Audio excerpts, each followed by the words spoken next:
ഇയാളെന്തായാലും മലമുകളിൽ വന്ന് പെട്ടേ നന്നായി.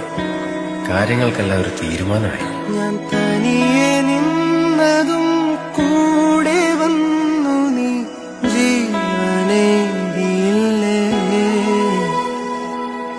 കോരിരുളിൻ പടവിൽ മുന്നിൽ മിന്നിത്തെളിയാൻ പൊന്നിൻ താരത്തിരിയായി നീ.